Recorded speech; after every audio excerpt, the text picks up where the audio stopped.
네. 자, 그러면은 이제 고등학교 이론 적용반 이제 4주간 이제 진행을 할 건데 이제 하도록 하겠습니다. 자, 일단 여러분들 그 고등학교 지도서를 이제 또 잘 공부를 하는 게 이제 좀 중요한데, 그 지도서를 일단은 그 요 4권은 여러분들이 이제 갖고 있어야 되는데 방문각에 좀 문의를 하시면 될 것 같고요. 공통수학 1, 2하고 대수, 미적분원, 확통까지는 이제 지도서로 진행을 하고, 그 다음에 나머지 것들은 이제 조금 프린트로 이제 살짝 이제 언급을 하는 그런 정도만 다루게 될 것 같습니다. 자, 그래서 공통수학 1부터 일단 얘기를 해보도록 할게요. 자, 이렇게 나와 있습니다. 그래서 아마 이거는 갖고 계실 것 같은데 공통수학 1부터 한번 진행을 해보도록 할게요. 자, 일단 이걸 하기 전에 여러분들이 그 오늘 나눠드린 프린트부터 한번 보면은, 자, 프린트하고 같이 보면서 얘기를 하면 될 것 같아요. 교과서하고. 자, 한번 얘기를 해보도록 하겠습니다. 자, 일단 그 우리 2022 개정에 대해서 이제 잘 알고 있어야 되겠죠. 자, 그래서 고등학교 수학 과목은 일단 여기서 좀 잘 알아두셔야 되는 게 공통 과목, 일반 선택 과목, 진로 선택 과목, 융합 선택 과목 이렇게 이제 구분이 됩니다.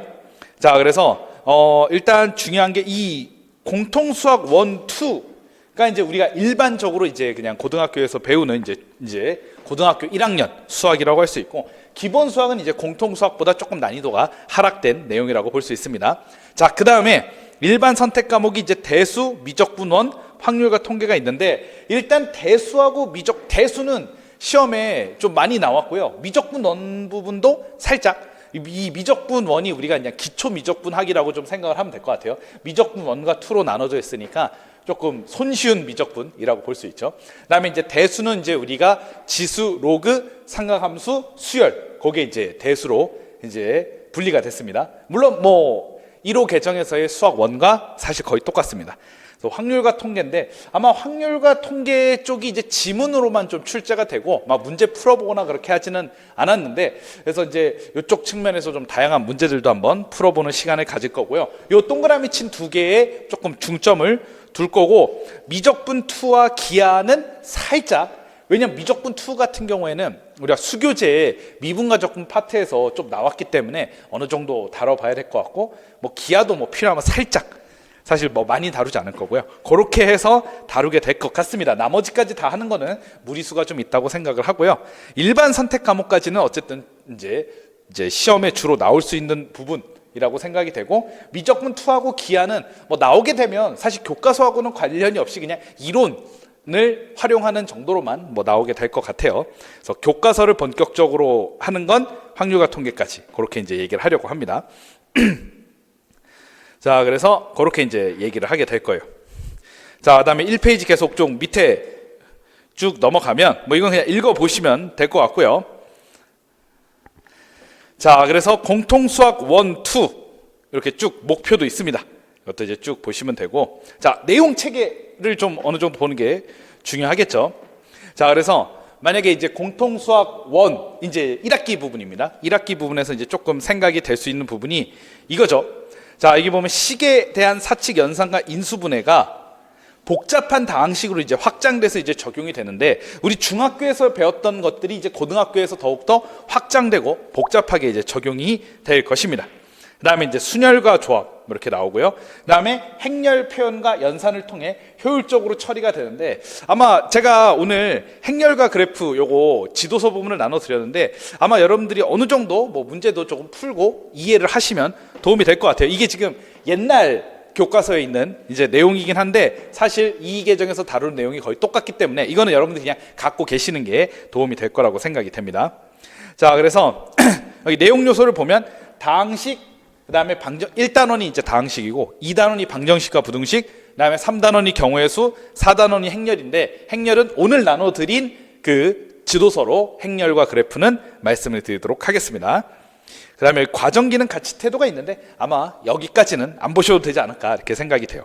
나중에 고등학교 이론 적용반 관련해서 여러분들이 제가 이제 빈칸 노트하고 영어 자료집을 따로 만들어서 드릴 건데 아마 다음 주에 그렇게 뭐 하거나 그렇게 할 것 같은데, 그때 이제 여러분들이 필수적으로 외워야 되는 거 조금 기록도 한번 해보시고 그다음에 암기도 하시고 이런 부분으로 한번 활용을 하면 좋을 것 같습니다.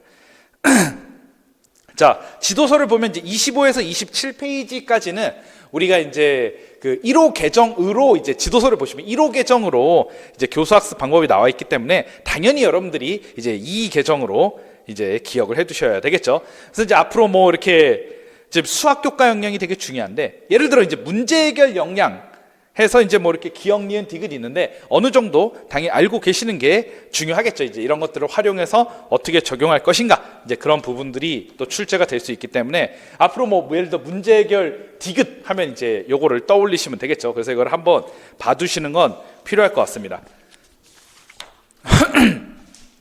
죄송합니다. 자, 그래서 저도 뭐 프린트로 이제 따로 갖고 다니는데 여러분들이 요 부분은 잘 기억을 해두시면 좋을 것 같아요.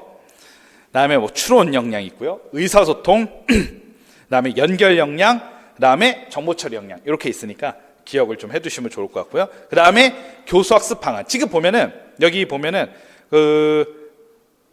밑으로 갈게요. 공통수학 1, 2에 대해서도 적절한 또 교수학습 방안이 있기 때문에 기억을 해두면 좋겠죠. 자, 설명식 교수가 있고요, 토의 토론 학습이 있고요. 그래서 실제로 그 고등학교 상가함수 관련해서 토의 토론 학습이 나온 적이 있죠. 그래서 이것도 기억을 해두셔야 될 필요가 있습니다. 협력 학습, 그다음에 탐구 학습, 프로젝트, 수학적 모델링, 놀이 및 게임 학습, 이렇게 있습니다. 그래서 즉 공통 수학 1, 2도 똑같이 중학교하고 마찬가지로 교수 학습 방안이 있으니까 이거는 꼭 읽고 잘 기억을 해두시면 좋겠습니다. 자, 그다음에 28, 29페이지는 1호 계정, 우리 지도서, 이건 이제 지도서 페이지를 말하는 건데, 지도서를 보시면 이제 평가의 방향이 있는데 여러분들이 암기해야 될 거는 가죠. 그래서 자, 우리가 평가는 학생의 입장에서 이제 주도적 학습과 성장을 지원하는 거고, 교사 입장에서는 수업을 개선하는 게 이제 목표라고 볼 수가 있어요. 자, 그렇게 하면 될 것 같습니다. 뭐 나머지는 이제 넘어가 될 것 같고요. 그 다음에 평가 방법, 우리 그 고등학교 내용 가지고도 역시 평가를 하기 때문에 이 평가 방법도 중요합니다. 그래서 지필 평가, 프로젝트 평가. 근데 여기서 중요한 게 임용시험에서는 지필 평가가 의외로 또 많이 나옵니다. 그래서 그 지필 평가에서 이제 점수 배점하고 총체적 점수화 방법, 분석적 점수화 방법으로 이제 점수 채점하고 하는 부분이기 때문에 좀 기억을 해두시고요. 어쨌든 뭐 프로젝트, 포트폴리오 이렇게 있습니다. 관찰, 면담, 구술 평가, 자기 평가, 동료 평가 이렇게 있으니까 기억을 꼭 해두시면 되겠습니다. 자, 그러면은 이제 지도서로 넘어가도록 하겠습니다. 그래서 프린트는 지금 7페이지인데 어쨌든 지도서 같이 보면서 얘기를 하면 될 것 같고요. 자, 일단 요거 한번 보도록 하겠습니다. 그 지도서 51페이지에는 1호 계정으로 나와 있어요. 나와 있는데 뭐 한번 비교도 한번 해보고 얘기를 해보도록 할게요. 자, 지도서. 자, 그래서 앞부분 빠르게 넘겼습니다. 어차피 1호 계정이니까 여기 뭐 세부적인 사항들은 다 이제 제가 프린트에다가 해놨으니까 그걸로 하시면 될 것 같아요. 자, 지도서 쭉쭉 넘어가면 51페이지로 넘어가야 되겠죠. 자, 넘어왔습니다. 제가 그 중요하고 좀 약간 필요한 부분은 좀 밑줄을 좀 쳐놓으려 그러는데, 자, 7페이지 보시면은 성취 기준 해설, 다항식의 인수분해는 여기 말고 이제 프린트요. 프린트 7페이지 보면 다음과 같은 경우를 다룬다라고 했는데 뭐 이거는 당연하기 때문에 넘어가고요. 성취 기준 적용 시 고려사항 첫 번째, 그다음에 두 번째를 보시면 다항식의 곱셈과 인수분해, 이거랑 똑같거든요. 다항식의 곱셈과 인수분해는 중학교에서 학습한 내용을 토대로 고등학교에서 추가된 내용을 이해하게 한다. 근데 여기서 끝나는 게 아니라 복잡한 인수분해 문제는 다루지 않는다라고 했는데, 복잡한 인수분해 문제의 경우를 제가 프린트에다가 이따가 실어놨습니다. 자, 그 다음에 뭐 조리제법은 간단히 다룬다, 뭐 이렇게 이건 간단히 다루면 되고요. 그 다음에 복잡한 문제 다루지 않는다, 그렇습니다. 그래서 어쨌든 요 정도만 조금, 이제 이게 지문에 나왔기 때문에, 임용 지문에도 한번 나온 적이 있기 때문에 알아두시면 좋을 것 같아요. 단어의 이론적 배경은 굉장히 추상대 수학 관련된 내용이라 안 보셔도 될 것 같고요. 자, 그래서 넘어가도록 하겠습니다. 뭐 군환 이건 나중에 여러분들 대수학에서 열심히 공부하시고 이제 우리는 넘어가도록 하겠습니다. 자, 그래서 넘어가면 자, 다항식의 연산이 나옵니다. 저도 보면서 진행을 하도록 하겠습니다. 56페이지죠.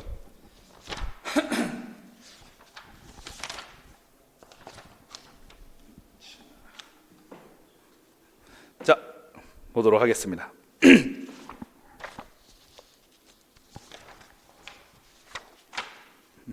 네, 그 프린트 8페이지 보면은 복잡한 인수분해 다루지 않는 내용이 나와요. 그래서 8페이지 좀 잠깐 보시면 뭐 이게 띄우진 않을 텐데 그 다음식을 인수분해하여라 하는데 여기 해설 부분에 제가 밑줄을 쳐놨는데 그 3개 이상의 문자를 포함하고 있는 식을 내림차순으로 정리하여 인수분해하는 경우는 식이 복잡하니까 지양하는데 이거 뭐 기억나시죠? 이거 A-B, B 결국 어떻게 인수분해 잘했더니 뭐 이렇게 나오는 문제 이런 거 그러니까 3개가 있고 이 3개를 좀 복잡하게 인수분해를 해야 되는데 서로 다른 세 문자가 나오고 어쨌든 이거를 내림차순으로 먼저 정리한 다음에 인수분해하는 경우가 식이 복잡하니까 지양하고 있고요. 요건 이제 우리가 1호 개정도 마찬가지 2 개정에서도 이제 지양을 하고 있습니다.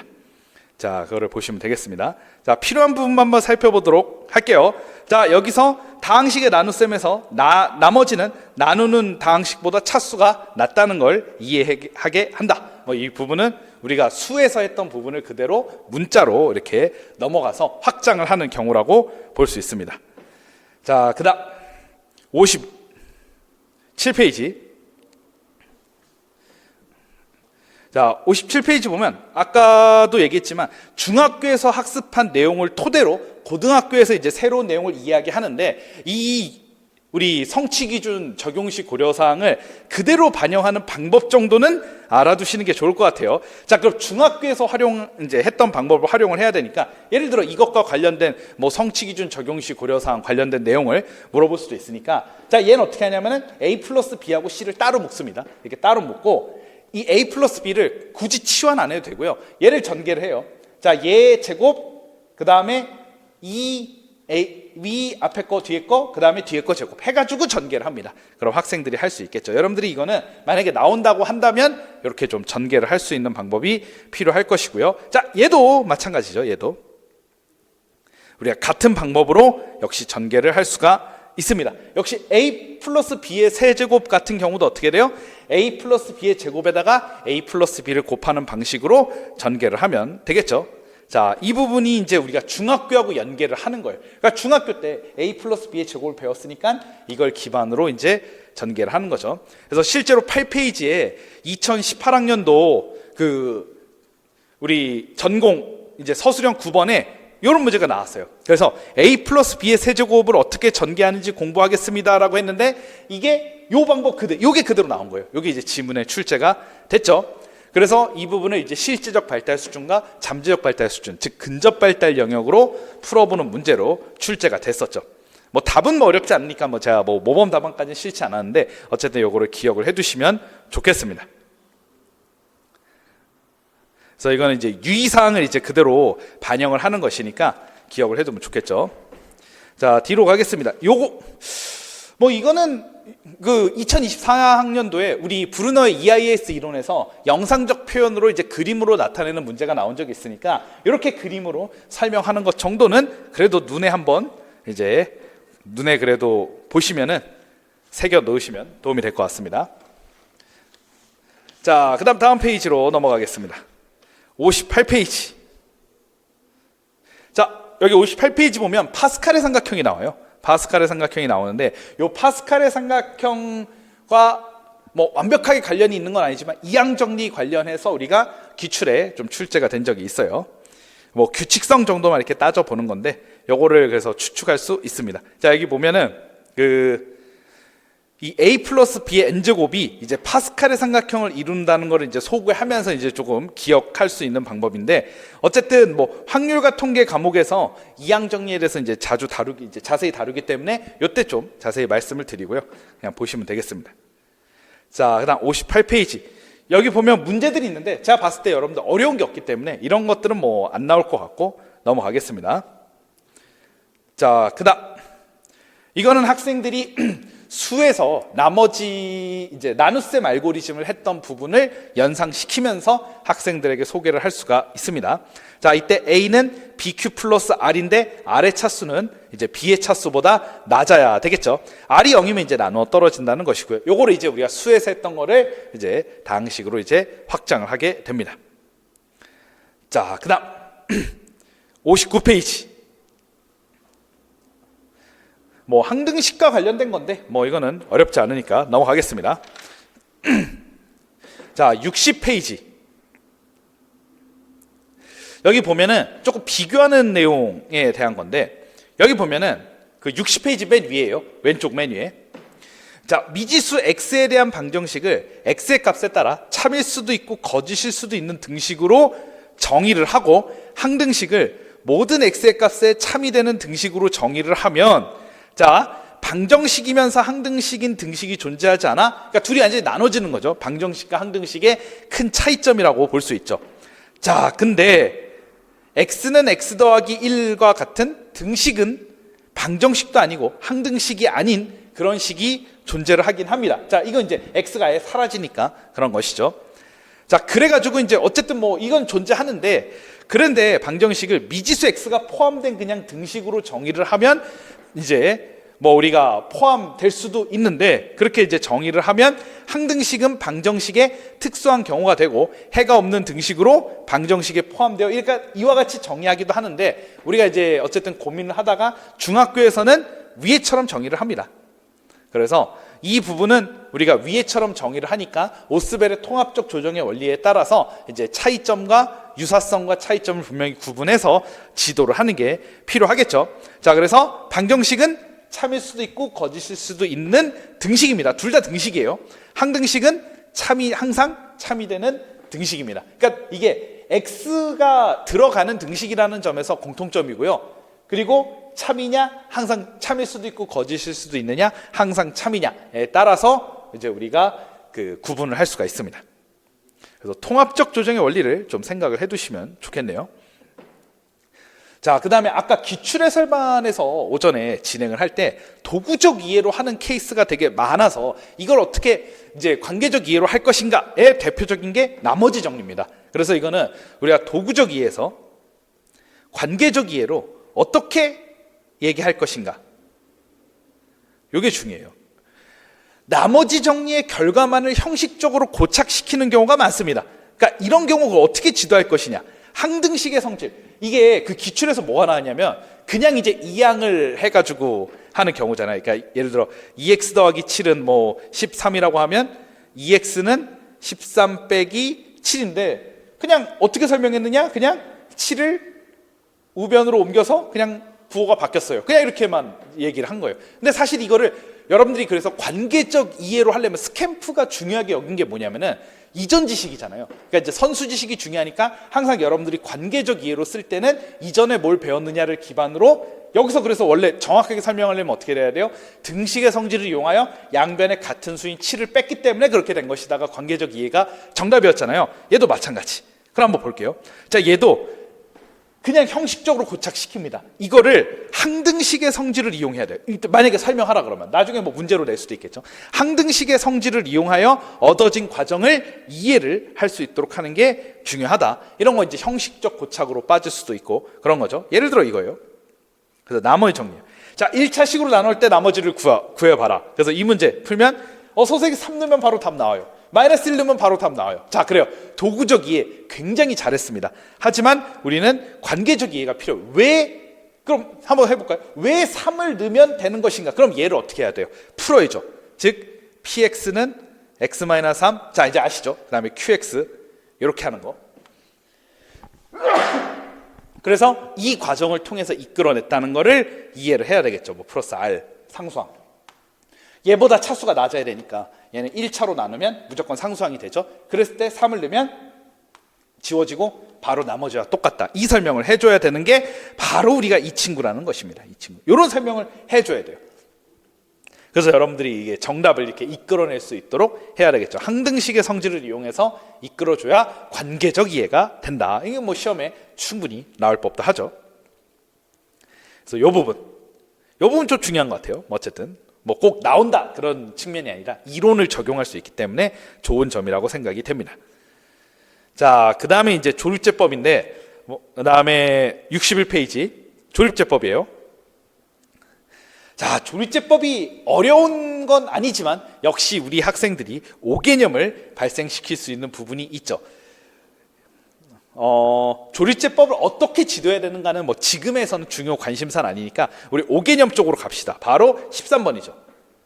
학생들이 그 px를 1차식, 즉 ax 더하기 b로 나눌 때, 이때가 이제 우리가 문제라고 볼 수가 있는데, 보면은 조립제법이라는 건 즉 1차식인데 문제는 개수가 무조건 1이어야 된단 말이에요. 이걸로 나눴을 때 못과 나머지를 구하는 방법이 조립제법입니다. 자, 그런데 ax 더하기 b로 나눌 때 학생들이 문제를 많이 발생을 시키는 것이죠. 사실 모든 조립제법은 x의 개수가 1이기 때문에 이제 사실 정확하게 ax 더하기 b로 나눠주기 위해서는 조금 설정을 해야 되는데, 즉 1차식으로 나눴을 때 목의 a분의 1배가 바로 ax 더하기 b로 나눈 것의 몫이됨을 이야기한다. 이 정도는 여러분들이 할 수 있어야 돼요. 왜냐하면 조립제법은 실제로 1차항의 개수가 1일 때를 적용한 것이니까 우리가 원하는 건 ax 더하기 b로 나누고 싶다면 바로 a분의 1배를 해야 된다는 것이겠죠. 그래서 이게 중요한 포인트예요. 그래서 다음 페이지 62페이지에 넘어가면 이런 문제가 있어요. 이 지도 방법이 중요한 거예요. 그래서 2x-1로 나눠요. 근데 무조건 이것도 역시 이제 도구적 이해를 하면은, 아, 내가 조립제법으로 구했으면 무조건 1차의 개수로 나누는 것이구나, 이렇게 그냥 도구적으로 또 이해할 수 있단 말이에요. 그래서 여기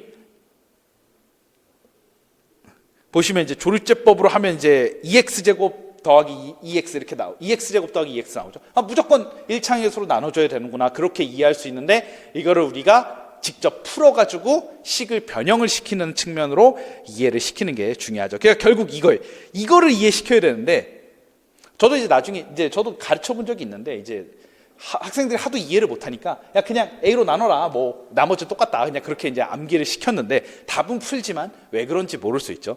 그래서 이제 이런 것도 관계적 이해가 좀 필요하다고 볼 수 있습니다. 자, 이 부분 좀 생각을 해두시면 될 것 같고요. 그 다음에 그래서 이거를 풀 때 학생들의 입장에서는, 그러니까 예를 들어 이제 1차식이 이제 뭐 x-3이다, 이제 이런 것들은 이제 잘 풀었어요.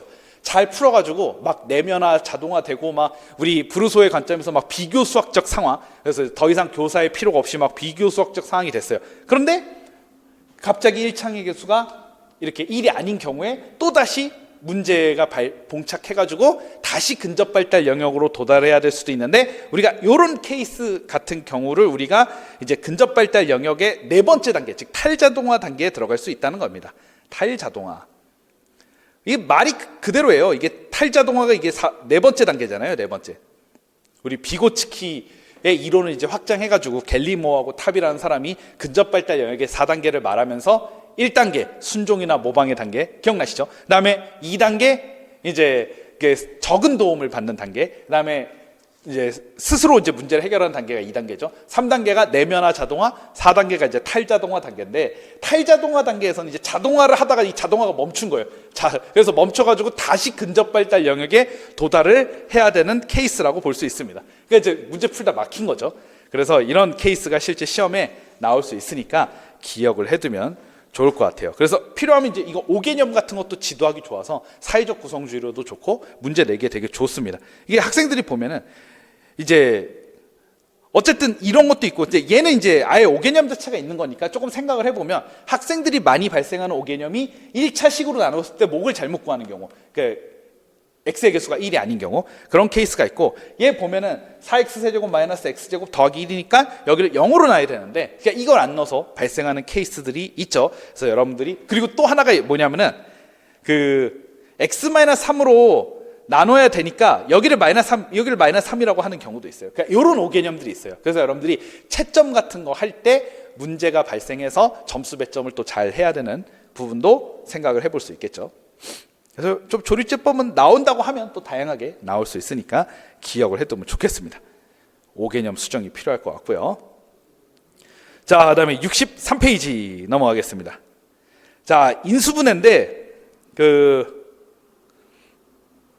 뭐 여기 이렇게 입체로 설명하는데 뭐 얘를 그림 그려서까지 하라는 건 좀 너무 오버한 것 같고, 어쨌든 그냥 이렇게 설명하는 거 보시면 될 것 같고요.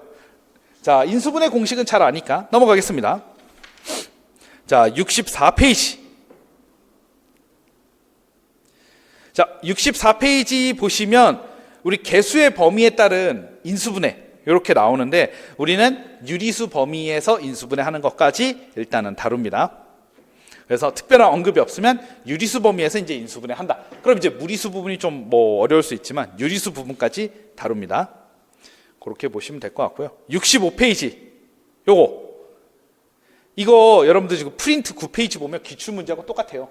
요거 프린트 9페이지 옆에 같이 보시면 되는데, 9페이지에 2021학년도에 요 문제가 나온 적이 있어요. 그래서 요건 좀 한번 살펴볼까요? 요거 좀 보이시죠? 이거 A세제곱 빼기 B세제곱이 성립함을 설명해 보자. 그래서 이게 기출에 나왔는데, 다행히 저 이거 처음 봤을 때 이거 직접 그림으로 나타내야 되나 했는데 그런 문제는 아니었고요.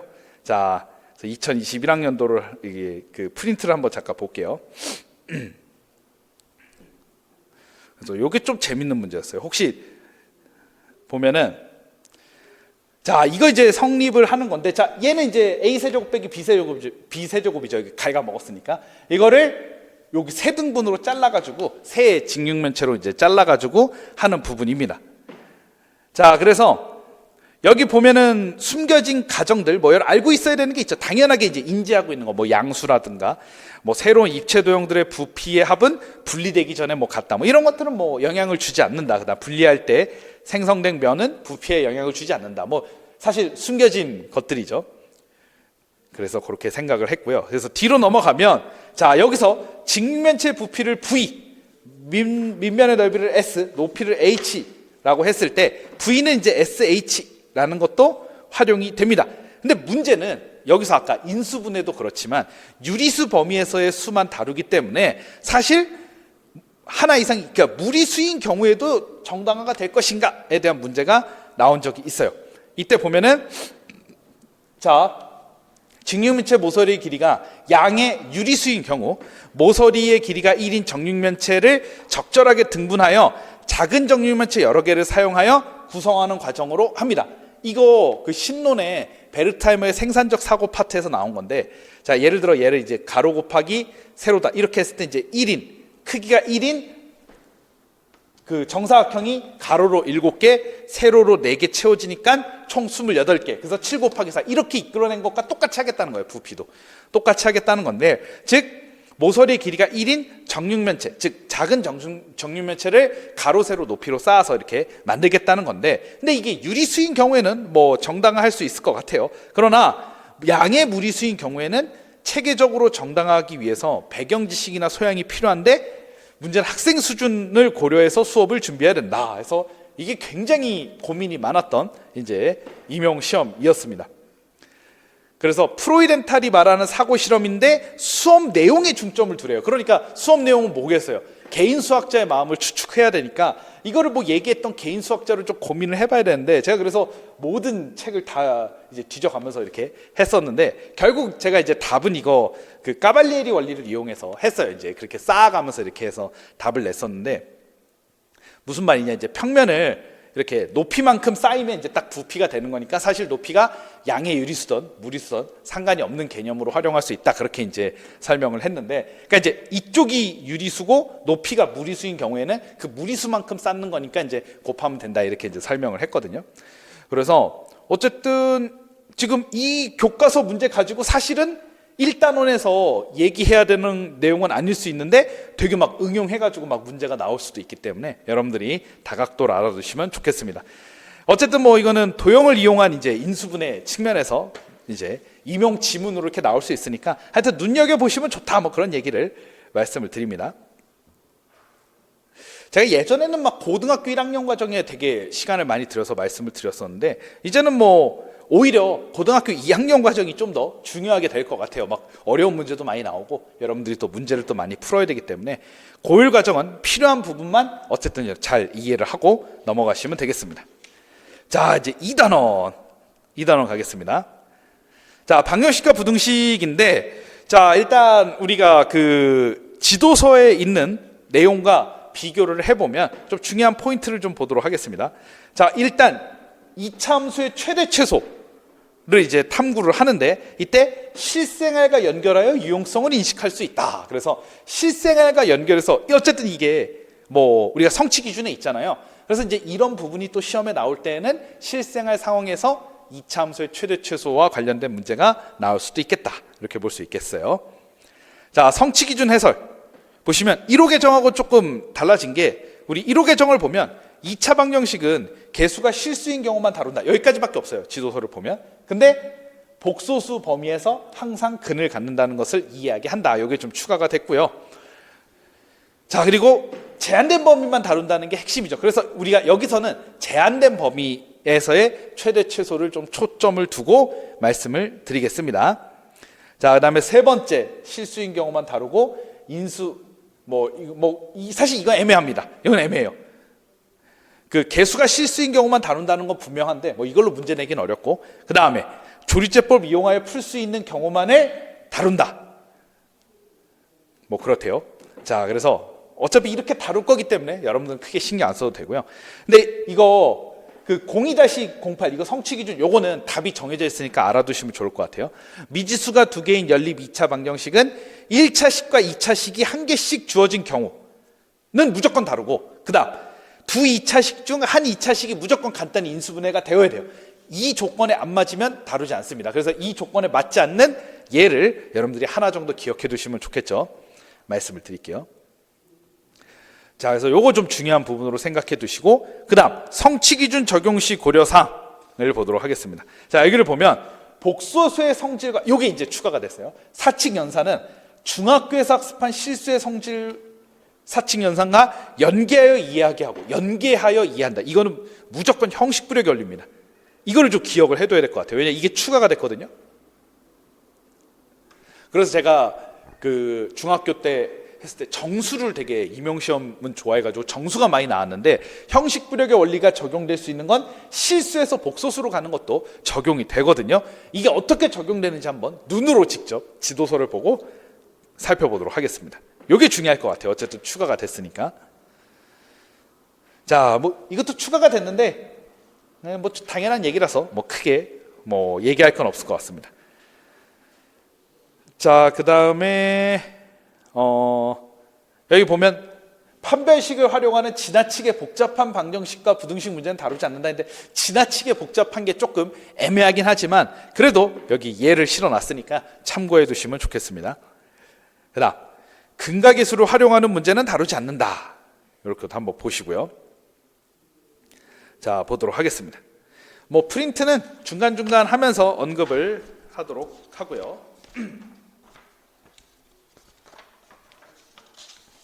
우리 다시 교과서로 넘어가도록 하겠습니다.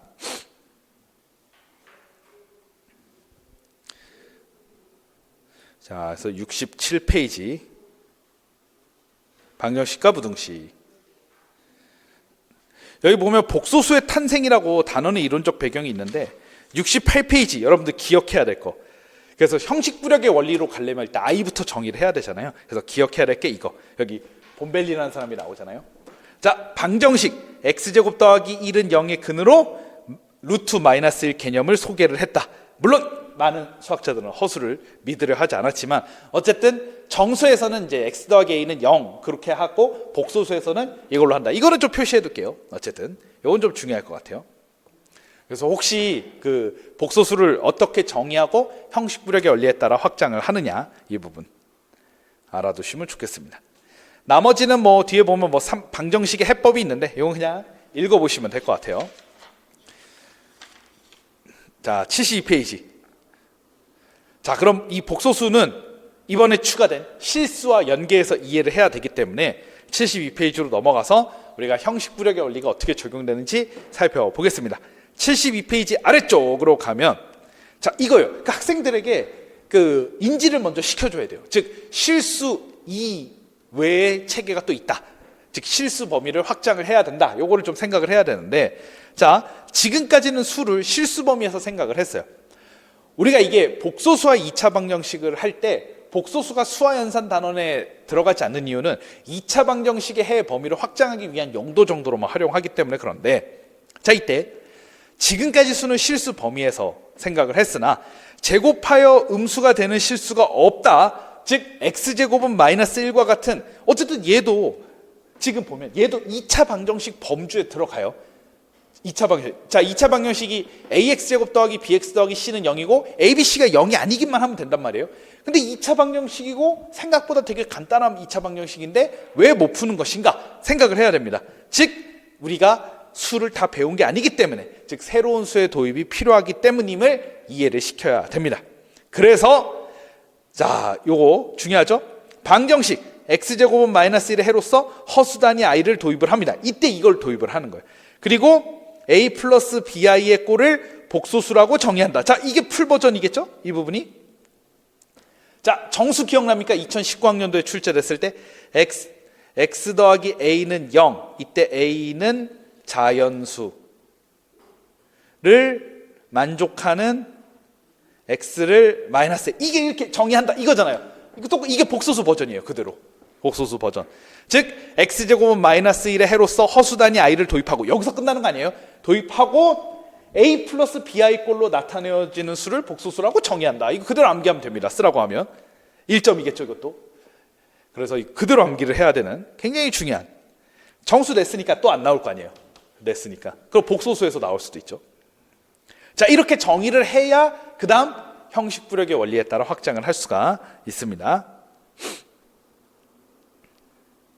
자, 그 다음 이제 조금 생각해야 될 게, 그 다음에 73페이지. 뭐 큰 건 아닌데, 73페이지 중간에 여기 왼쪽 부분입니다. 이 부분을 보면은, 우리 A하고 B가 실수라는 조건이 되게 중요하죠. 그러니까 A 플러스 BI가 0인 것과 A는 0, B는 0이 무조건 동치관계는 아니고 실수라는 조건이 들어가야 된다. 이거 5개념 지도할 때 필요하겠습니다. 자, 이제 여기는 형식부력의 원리.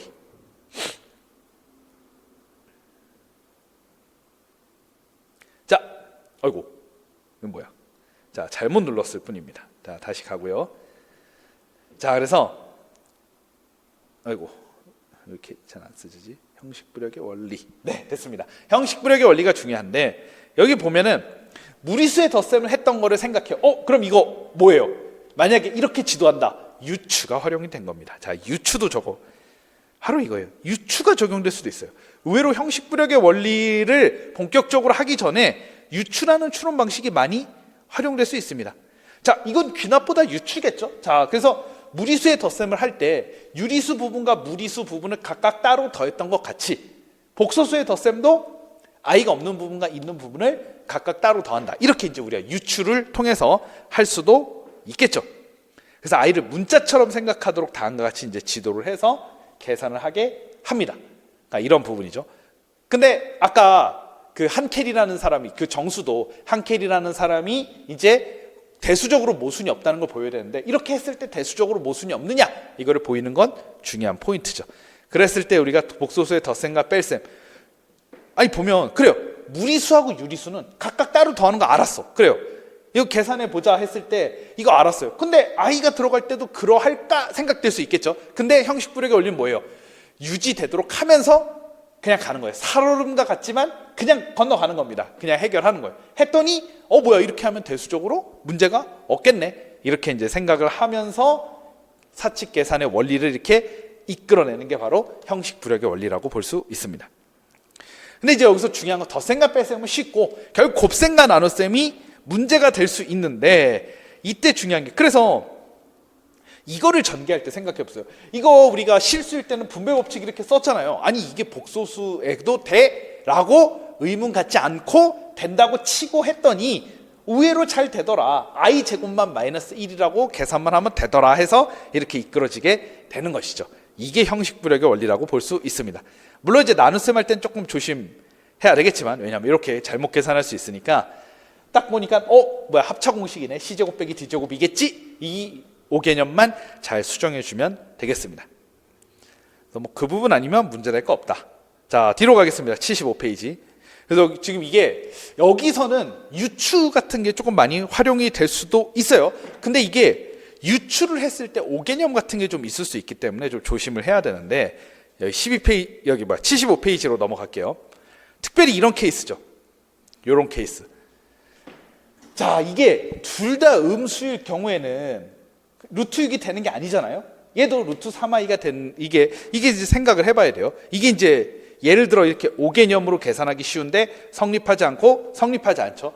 학생들이 이제 유출할 때, 중학교 때 루트 a 곱하기 루트 b는 그냥 루트 씌워서 이렇게 곱했어요, 이렇게 했던 걸 유출을 통해서 이끌어낼 수 있지만, 이런 게 바로 유추에 의한 오개념이라고 볼 수 있죠.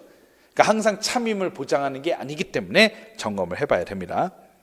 그래서 정확히 계산하는 방법, 만약에 이렇게 잘못했어요, 그럼 사회적 구성주의로 해요. 그리고 고쳐줄 때는 어떻게 한다?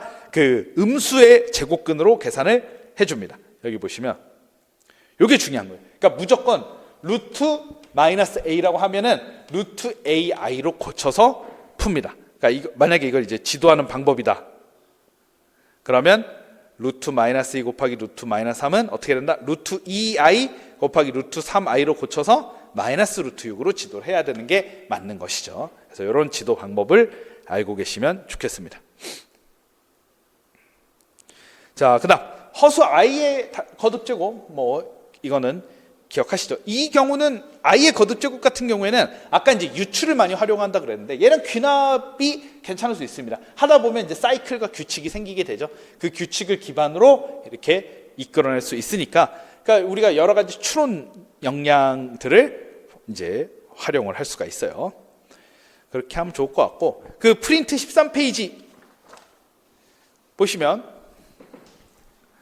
이런 거 설명할 수 있겠습니까? 만약에 나오면 그 복소수에서 이게 실수에서 대소관계가 있었잖아요. 실수에서도 대소관계가 있었는데 이것도 형식부력의 원리로 확장할 수 있을까? 근데 이건 좀 봅시다, 프린트로. 그래서 우리가 복소수는 대부분 이제 형식부력의 원리로 확장하는데, 대소관계도 그럴 수 있다라고 생각을 할 겁니다. 형식부력의 원리에 따라서 이것도 형식부력의 원리에 따라서 된다고 치고 하면 되는 거 아니야, 이렇게 생각할 수 있어요. 아니면 유출을 한다든가. 그러나 그게 안 통합니다. 그래서 이거를 오개념을 발생했을 때 잘 설명을 해줘야 돼요. 그래서 설명하는 여러 가지 방법 중에 하나가, 자, i는 0이 아니다, 이거는 설명할 수 있겠죠. 그래서 이렇게 둘 중에 하나라고 할 수 있는데 둘 다 아니라는 걸 우리가 보이는 것입니다. 그러니까 이런 방법을 고등학교에서는 쓸 수가 있으니까, i가 0보다 크다라고 했을 때 제곱이, 자, 양수의 제곱은 0보다 커야 되는데 i의 제곱은 0보다 작으니까 모순, 음수의 제곱도 또 0보다 커야 되는데 그렇지 않으니까 모순, 즉 i는 0과 대소관계를 정할 수 없다, 이렇게 보는 것이죠. 그래서 0일 때는 이렇게 하면 되죠. 양변 제곱하면 이게 맞아? 이렇게 되는 거죠. 양변 제곱했을 때. 그래서 어쨌든 i하고 0은 대소관계를 정할 수 없다라고 이제 수정을 해줘야 되겠죠. 사회적 구성주의로도 괜찮은 주제라고 생각이 됩니다. 그래서 유추를 활용할 수도 있고. 자, 아까 유추한 게 이거는 말씀드렸죠. 이렇게 얘기를 해보도록 하겠습니다. 자, 그리고 아까 다루지 않는 예, 이건 좀 먼저 한번 살펴보도록 할게요.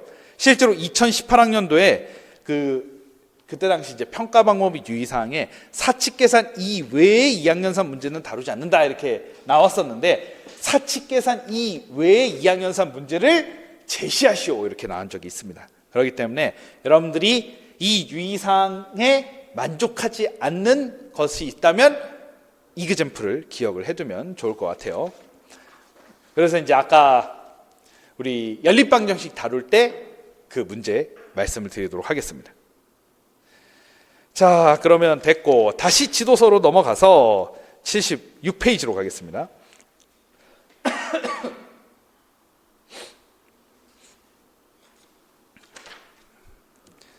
자, 이제 판별식. 자, 여기 보면 2차 방정식의 근은 복소수까지 확장하고요, 개수는 실수인 경우만 다루는데 이건 이 계정에서도 동일한 내용이라고 볼 수 있습니다. 자, 여기를 한번 보면은 여기가 이제 대표적으로 이제 피콕의 형식부력의 원리가 사용될 수 있는 이그젬플인데, 피콕의 형식부력의 원리.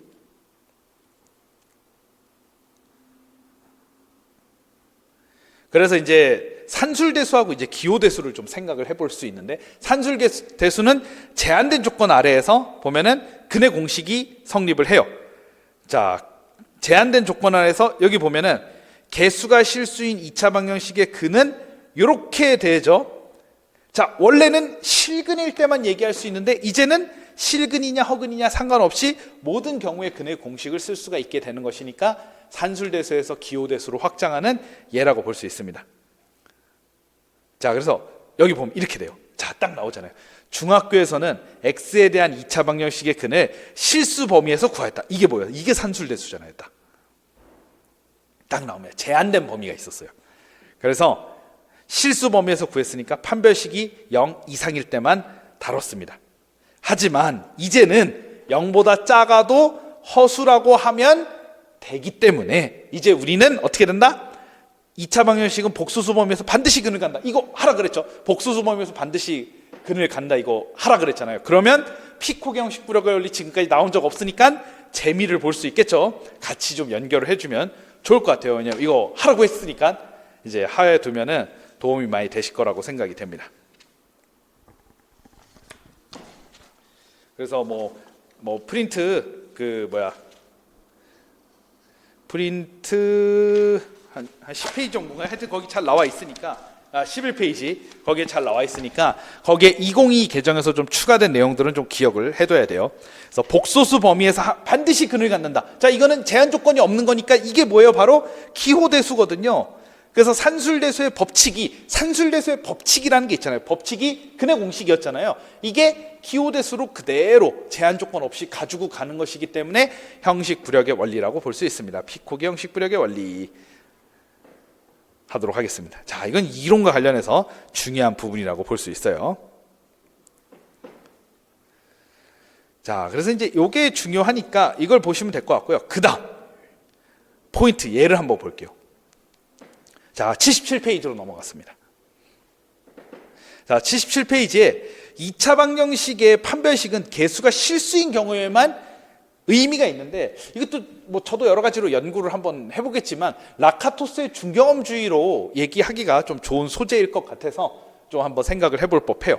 자, 개수가 복소수인 2차 방정식을 생각해 보면, 자, 얘는 개수가 복소수인 경우에는 판별식이 0보다 커요. 그러나 주어진 2차 방정식의 근이 허근이 나오게 되는데, 그래서 이제 판별식이 0보다 크다고 무조건 서로 다른 두 실근이 아니거든요. 그래서 이제 개수가 실수가 아닐 때에는 판별식으로 판별할 수가 없어요. 그런 케이스. 그래서 생각을 해두면 도움이 될 것 같습니다. 그러니까 판별식이 0보다 크면 이제 당연히 서로 다른 두 실근을 갖는데, 그건 이제 개수가 실수인 경우에만 얘기가 되는 것이죠. 자, 그다음 밑에는 짝수 판별식 이건 그냥 보시면 될 것 같고요. 그다음에 근과 개수의 관계를 다룹니다. 이건 여러분들이 모르지 않을 거기 때문에 넘어갈까 하다가 그래도 관계적 이해를 좀 도모하려면 조금, 학생들 여러분들 가르쳐 보시면 아시죠? 이것만 암기하고 있는 학생 산더미 같습니다. 이거 모르는 학생 없어요. 진짜 유명합니다. 그래서 이거를 못 푸는 학생은 없는데, 근데 중요한 건 두 근이 이렇게 나오니까 두 개를 더하고 곱해서 이렇게 된다. 이거 모르는 학생이 산더미 같죠. 그래서 역시 관계적 이해를 도모할 수 있는 방법이라고 볼 수 있습니다. 그래서 확실히 고등학교는 우리가 이제 2018학년도에도 그 다항식 전개할 때 나온 것처럼 형식적 고착이 일어나기가 참 쉬운 주제들이 되게 많아요. 형식적 고착이나 도구적 이해가 나올 수 있는 케이스가 많기 때문에 이걸 어떻게 관계적 이해로 지도할 것인가를 일단 꼭 생각을 해두시면 도움이 될 것 같습니다. 자, 됐고요. 다음 뒤로 가겠습니다. 78페이지.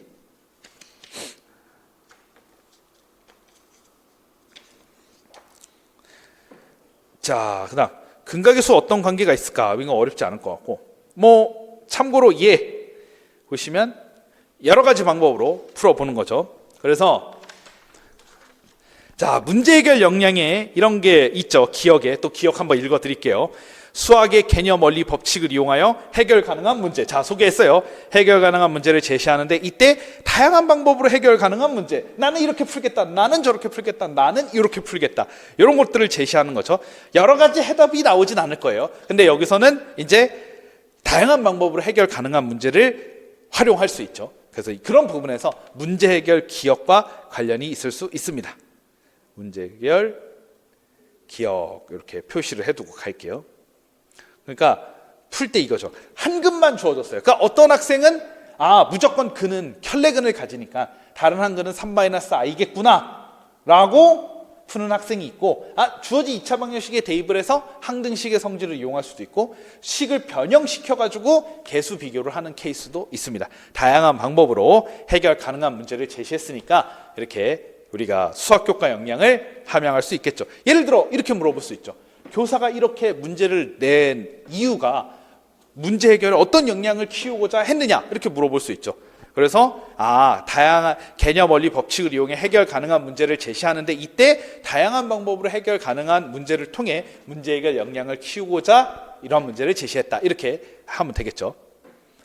그래서 하여튼 우리가 수학교과 역량은 꼭 잘 기억을 해둬야 되겠습니다. 원래 옛날에는 이제 창의융합 역량이었는데 문제 해결 역량으로 넘어갔습니다. 뭐 푸실 수는 있겠죠. 그래서 넘어갈게요.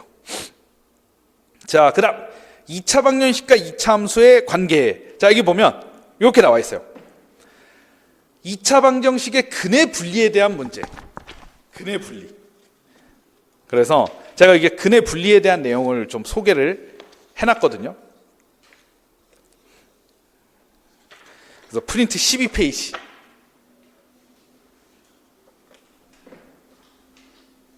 자, 그래서 프린트 12페이지 이제 앞으로 넘어가는 건데, 우리가 이제 근과 계수의 관계를 활용하는 문제를 다루지 않잖아요. 그래서 12페이지 맨 위에 보면 2차 방정식의 근과 계수의 관계를 활용하거나 판별식을 활용하는 지나치게 복잡한 방정식, 부등식 문제는 다루지 않는다 그랬는데, 우리가 근과 계수의 관계를 활용하는 지나치게 복잡한 문제가 바로 이겁니다. 근의 분리에 대한 거예요. 그게 구체적인 게 제가 12페이지에 실어놨어요. 여기 좋지 않은 예시로 나와 있죠.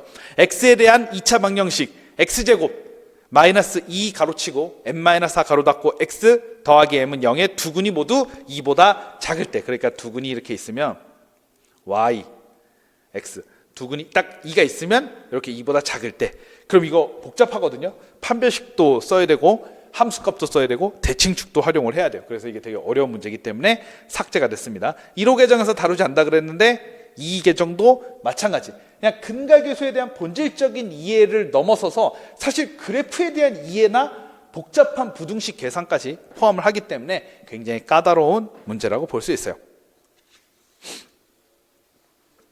그래서 다루지 않는다. 자, 그다음 뭐 이거는 뭐 잘 아시는 내용이겠죠. 2차 방정식과 2차 함수의 관계. 자, 여기서 이제 넘어가도록 하고, 자, 80페이지. 자, 2차 함수의 그래프와 직선의 위치 관계. 자, 이것도 공교롭게도 이제 오전에는 이제 원과 직선의 위치 관계를 반영적 추상화의 관점에서 이제 서술을 하라는 임용 시험이 출제가 된 적이 있습니다. 2008학년도에 나온 적이 있는데 정말 옛날이죠. 이것도 우리가 반영적 추상화로 생각해 볼 수가 있어요. 어쨌든 이게 그 직선과 위치 관계잖아요. 자, 이거 어디서 많이 보지 않았습니까? 이거 2008학년도에 원과 직선의 위치 관계 얘기할 때하고 사실 거의 똑같은 케이스예요. 자, 어떻게 하냐면은 먼저 그 2차 함수 그래프와 직선을 나타내는 두 식을 각각 이렇게 놉니다. 그리고 y를 없애서 2차 방정식을 얻으면 이렇게 되는데, 자, 이게 어떤 걸 의미하느냐? 그럼 예를 들어 뭐 접할 때, 두 점에서 만날 때, 한 점에서 만날 때를 바로 이 실근으로 판별을 하는 것이죠. 즉 이걸 깨달아야 돼요. 즉 반성을 해야 됩니다. 내가 지금까지 내면화했던 거를, 즉 계산해서 디귿까지 나타낸 내면화했던 거를 사고의 대상으로 삼아야 되는데, 결국 사고의 대상으로 삼아 어떤 걸 반성 단계에서 동화를 통해서 통찰을 해내야 되느냐, 이걸 통찰해야 돼요. 2차 함수의 그래프와 직선 L의 교점의 개수는 2차 방정식 디귿의 실근의 개수와 같음으로 판별식에 따라 다음과 같이 정해진다. 이게 바로 통찰입니다. 이게 바로 뭐예요? 동화에 의한 균형화 과정인 거예요. 나중에 한번 뭐 문제 나오면 한번 적어보세요. 이게 똑같아요. 이게 오늘 그 기출해설집 2008학년도 문제하고 비교해 보면서 여러분들이 반영적 추상화로 적는 연습을 한번 해보면 좋을 것 같습니다. 자, 여기까지가 뭐예요? 여기까지가 내면화입니다. 그 다음에 내면화했던 과정을 사고의 대상으로 삼아서 지금 이걸 통찰해내야 돼요. 그 과정, 이제 통찰하는 과정, 이거를 적어 놓을게요. 아니, 표시를 해둘게요. 동화에 의해서 균형화를 하는 겁니다. 이거 좀 까다로울 것 같아요. 여러분들 문제를 내게 되면. 그래서 마지막에 항상 뭐 나와야 돼요? 반성의 결과는 뭐다? 형식입니다. 형식. 그게 바로 이겁니다. 형식. 판별식 0보다 크면 서로 다른 두 점에서 만난다. 역시 역도 성립하는 거죠. 마지막에 형식이 나오는 거예요. 그래서 우리가 위치 관계는 판별식으로 결정된다. 이렇게 되겠죠.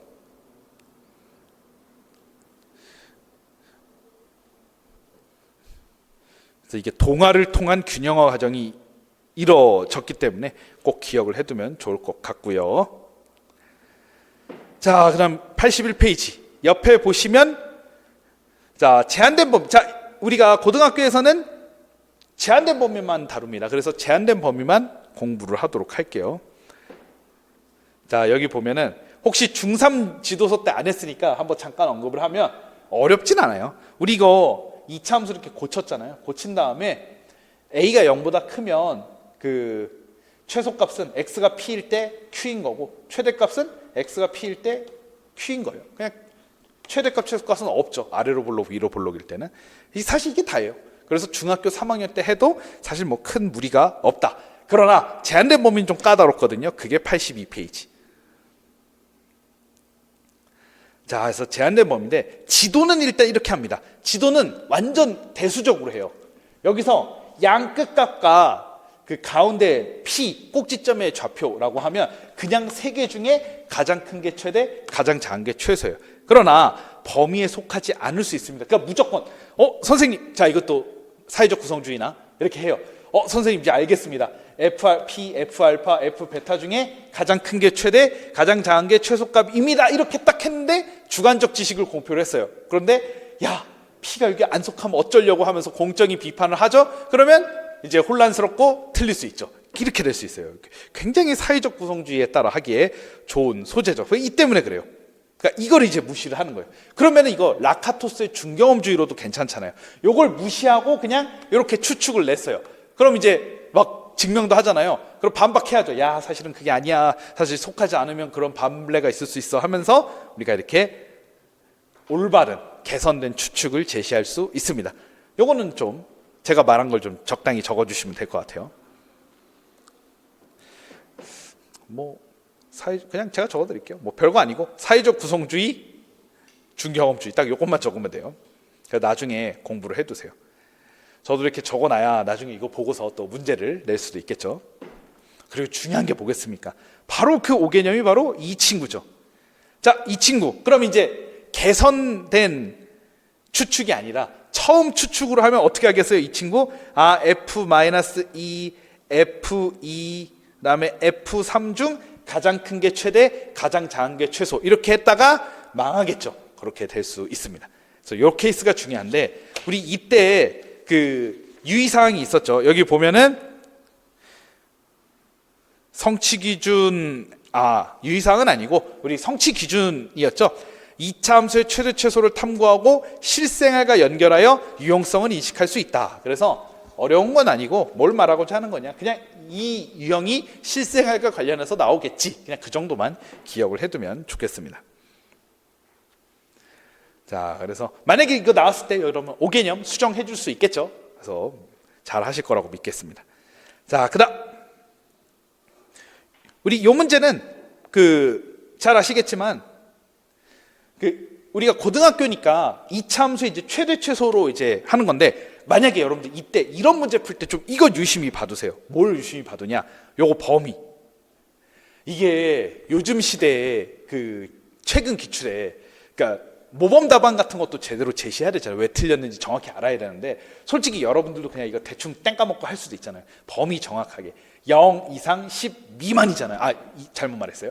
0 초가 10 미만이잖아요. 요 범위를 정확하게 해줘야 되는 거, 요것도 기억을 해두시면 좋을 것 같아요. 그리고 이거 반성 단계로 또 다른 방법으로 풀 수 있을까 해서 산술기하 평균으로 풀 수도 있죠. 산술기하 평균. 그래서 결과를 다른 방법으로 이끌어낼 수 있는가? 이런 발문을 하고 산술기압 평균으로 넘어갈 수도 있고, 뭐 대표적인 뭐 실생활 문제이긴 한데 이 범위 이런 게 중요할 것 같아요. 이런 거.